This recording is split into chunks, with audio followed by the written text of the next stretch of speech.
Hello and welcome back. We have a very special Tall Ship Tuesday for you today, and as you may have noticed, I am not currently on board Providence, but instead am in our lovely visitor center and gift shop, and the reason for this change of locale is that the subject of today's video isn't actually Providence at all, but rather is another ship, or perhaps I should say, a model of another ship.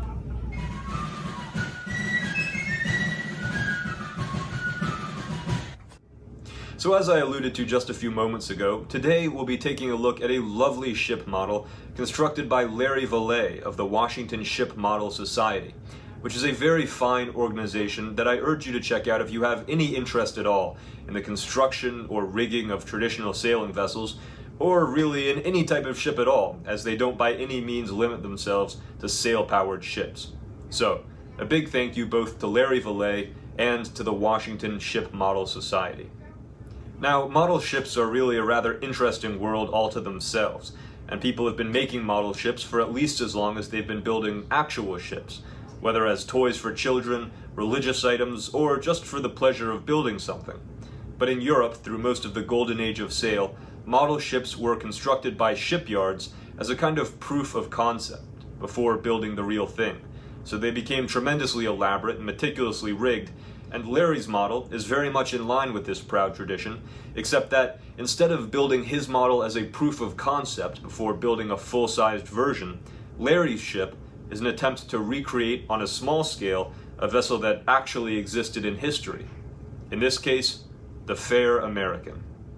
Now, there have been a great many ships named Fair American, so tracing the history of any one of them in particular becomes quite difficult.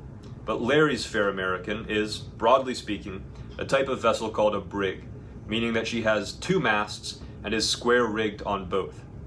For a bit of historical context, sailing out of Charleston, South Carolina in 1777, Fair American served as a privateer and raided the British-held island of Bermuda, capturing several vessels before returning home to Charleston. When the Royal Navy blockaded Charleston Harbor later that year, Fair American ran the blockade with a small squadron under the command of Nicholas Biddle, which, the following year, had a brush with HMS Yarmouth. For the next several years, Fair American served as a West Indies trader, before being captured by the British and used by them as a privateer before running aground in Delaware Bay in 1782. And unfortunately, that's kind of where the trail goes cold, as we don't know a great deal about the fate of the vessel after her 1782 grounding. Larry's model is a lovely example of the ship modeler's art, and as you can see, it depicts the vessel with all canvas set, including stunsails rigged to the forecourse, topsails, and to gallants.